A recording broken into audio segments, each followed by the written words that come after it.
Just remember this moment, okay? I'm going to flag this moment. I'll come back to it. All right, how's everyone feeling? Good? Bad? Not ugly, right? I have to admit I'm a little nervous. And what helps me with my nerves is if I just breathe. So can you help me with my nerves? Just straighten your back. Let's all breathe together. Yeah? One deep breath.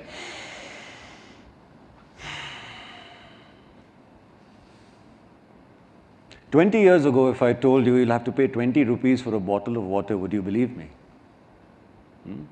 This is reality right now. So until our air is free, let's just take one big, come on, we can do this. One large,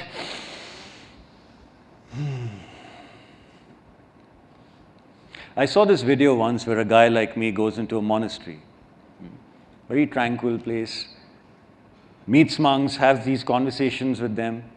Suddenly he sees these little monk children running towards their first day of school, their first class, with their cleanly shaved heads, their crisp maroon robes, the trendiest of shoes, all excited running for their first day. So this guy like me joins them.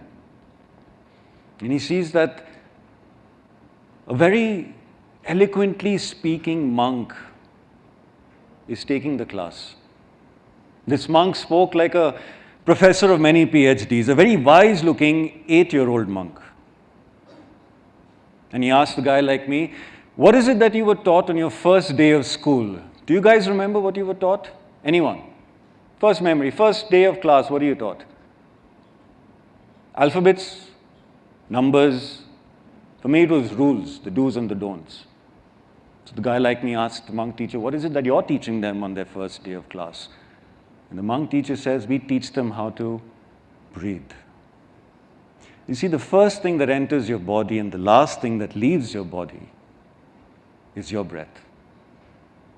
Parents, partners, people, property, they will all come, they will all go. But what's always there within you, what's always there with you, what's always there for you is your breath. So we teach how to breathe. Wow, I wish I went to that school, huh? So I started thinking, when is it that I'm actually aware of my breathing? After a long trek, when I'm catching up with my breath. After a long swim, when I'm just about out of breath. Or just in the absence of air, am I actually aware of my breathing? But when it's there, when it's normal, I'm not aware of it. I've taken it for granted. But here's the thing. Ever since I started being aware of my breathing, my life changed for me. I'm Siddhant Karnick. I'm an actor, a motorcycle monk. Not that kind. You'll understand the kind in a bit. I'm a producer, I'm a content creator, I'm a videographer, I'm a master of ceremony. All these labels, and yet I'm discovering I'm so much more.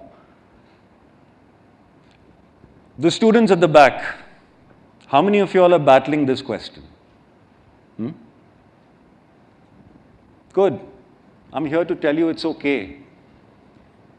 It's all right not to have an answer. I am 36 and I've still not figured it out. See, when I was 21, I too had to answer this question. Very overwhelming for me. What do I do in life? So what is it that we do? We look towards our parents, right? That's the first source of saying, okay, this is what a career could be. This is what I can do. So my father was in the army. And there's one thing we know about army people is that they really know how to party, right? Work hard, party harder. Where recently my dad told me, party hard, work harder. And that was a great insight for me, to understand the mind of a soldier, to understand the mind of his family. Because he doesn't know tomorrow if he's going to lose a life or a limb. He's accepted that truth. His family has accepted that truth. So they live in today, they live in the present, they live in the now. Now be aware of your breathing. It'll help you live in the now.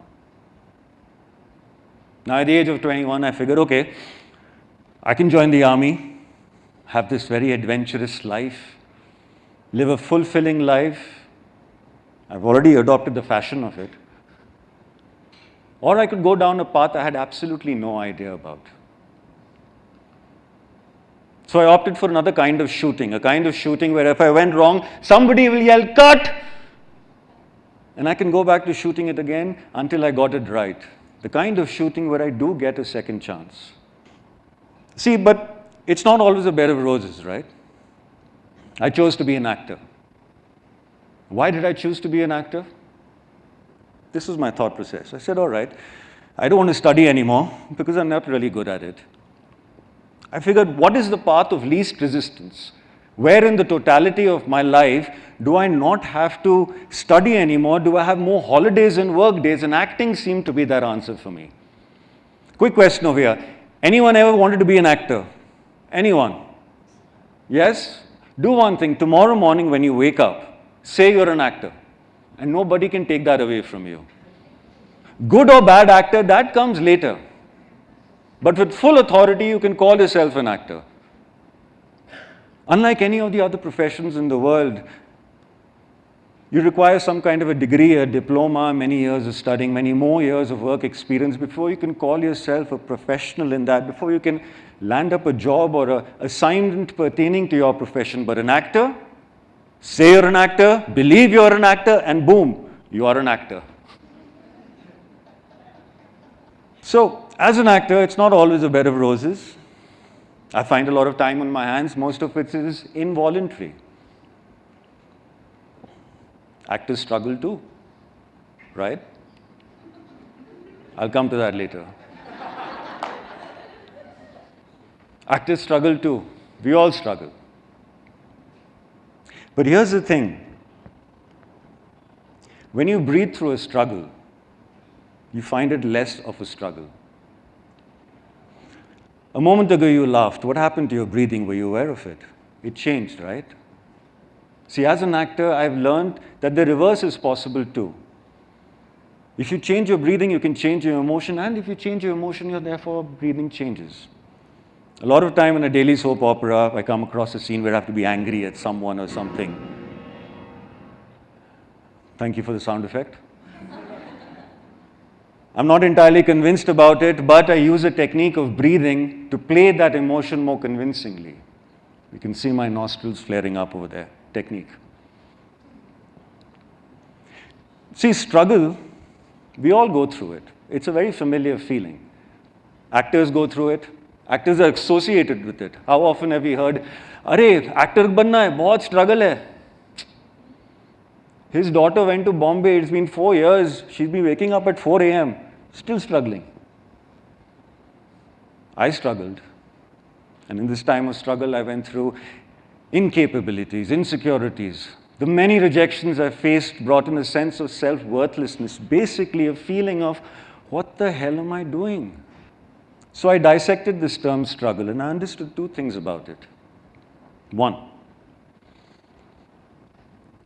let me get into the motorcycle monk part over here. To give you a motorcycle metaphor, when I'm riding through on my bike and I suddenly hit a slippery surface or deep sand, my front tire goes off, right? And I try and I struggle and I push it to the other side to get back into control, but I've pushed it far too much. And then I push it back again, and then this constant juggle of left and right, I counterbalance, and suddenly I have a wobble and I fall down. So in riding, what they say is, stay calm, relax your shoulders. If the front wheel goes off, it's okay. Go with the flow. Shift your body weight, throttle down, and you'll come out of it. The same holds true for life and struggles in life as well. Breathe, loosen your shoulders, go with the flow, and with the determination of throttle, just go out.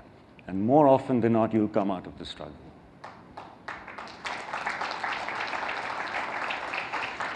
Second thing I learned is if I simply substituted the word struggle with journey, it didn't seem like a struggle anymore. Like the soldier, I accepted the ups and downs for what they were. I accepted life for what it was, and it just seemed a lot easier then. Let me take you to the schedule of an actor, especially a daily soap actor. We shoot 12 to 15 hours in a day. Mumbai travel times about 3 hours up and down. 6 hours of sleep, an hour for dinner, and 2 hours of miscellaneous activity I can't really account for every day. 7 days a week, 30 days a month, 364 days a year. Yes, we get Labor Day off. But we struggle. That time I was feeling anxious, I got depressed, bad health, bad breath. Again, that feeling of what the hell am I doing? I was struggling. And when I was not acting, I was struggling to find more work, a vicious circle.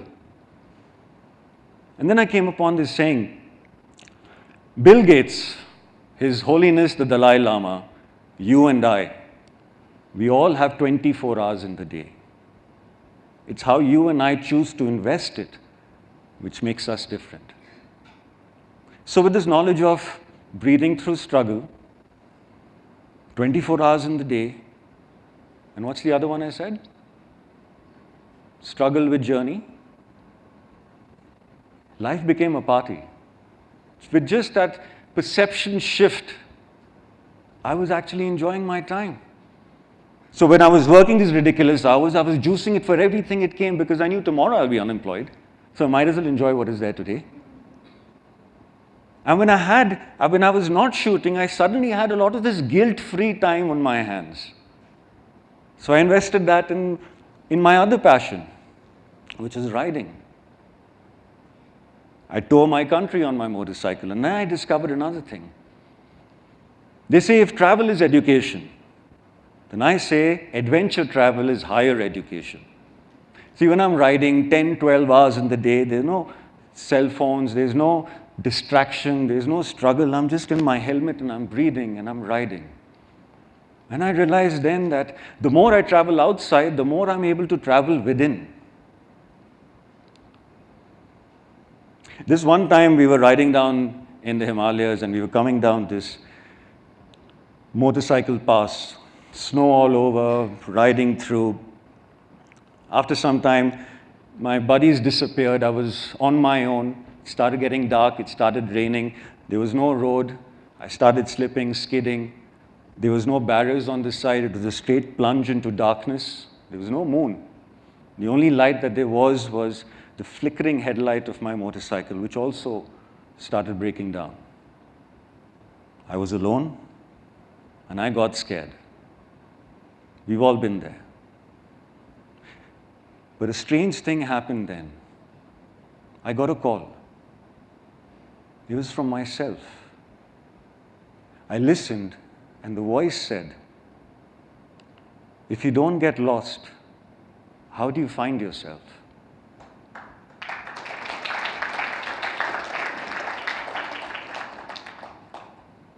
I applauded too. I'm like, wow, that's deep. And with this sudden newfound voice, it was very comforting. So I remembered the technique of breathing. I was scared, so I got back to normal breathing, which therefore calmed me down. 20 minutes later, I was in a home. I asked for directions. An hour later, I was back with my biking buddies, drinking rum and complaining about my motorcycle breaking down.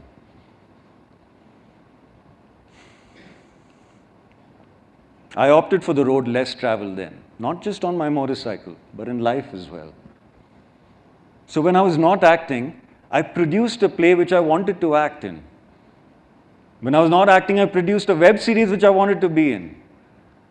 I picked up a camera and started shooting the content that I wanted to watch. Basically, I started loving and living this new journey that earlier was a struggle. Now TED Talks calls me and says, we'd like you to come give a talk to you fine people. And I'm okay. If I have to be honest to you, I have to be honest with myself. And I started really digging deep. And I realized one thing about myself. Goals never worked for me. Doesn't mean I never had goals. I had goals because that's the school of thought we're all brought up in, right? Have a goal, work hard, get there. When you're there, you'll be happy. No. See, when I was going through this, I never had any instruction manual. I was figuring things out as I went along. And even if I had an instruction manual, I wouldn't read it because honestly, how many of us actually read an instruction manual, right? Well, except for my father there. A few months ago, a fan of mine posted my first interview. And in that, a question was asked to me, in 5 years, where do you see yourself living? And I said, on a sea-facing apartment in Bandra. Bandra is where all the movie stars stay. In Mumbai, right next to Shah Rukh Khan's home. 10 years later, I am living in a sea-facing apartment in Bandra, not next to Shah Rukh Khan's home, but 2 bungalows away from Sachin Tendulkar's home. I had achieved my goal, but I wasn't happy. Happy is an overrated emotion. I wasn't consistently content. I wasn't at peace. See, I realized that goals don't do it for me. Lifestyle does it for me. If I live that lifestyle, I'll be content. Now that I'd figured out the life part, I had to figure out the style that I wanted to live it in. So in January, I pushed off on a solo motorcycle trip across the north, south, and east of India. And when I was one day in the east of India, in Assam, I'd put on all my gear, packed my bags, wearing my helmet, all excited to travel through a new part of the country which I've never seen before. Already exhausted with the day's activities, I calmed myself, took some deep breaths. When I looked back and I saw my motorcycle, I saw 40 days of what I needed packed into those 2 little saddlebags. And again that voice came calling. How little I need to live a lot. See, I never understood why people work so hard to accumulate this wealth at the cost of their health. And then the same accumulated wealth goes into sustaining good health for the little life that they have left. Chasing goals, chasing those dreams, chasing that money, it's not going to give you peace of mind. Yes, money is important. It's the reason I'm standing here in front of you. It's the reason I can buy an expensive motorcycle. But it is not, and it will not give you peace. What will give you peace is maybe just chasing a lifestyle, living that lifestyle.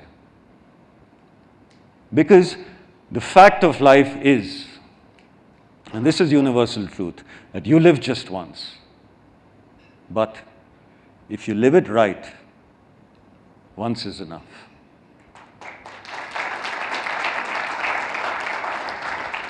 We know this. It's nothing new, I've told you. But here's the thing. How do you live right? What's the way to live your right? What's the secret? Well, I'll tell you the secret. The secret to living your right is just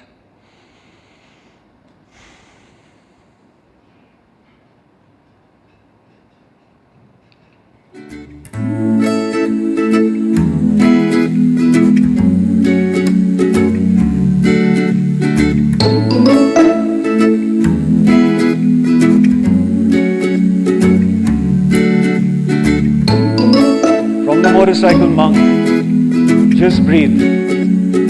Thank you.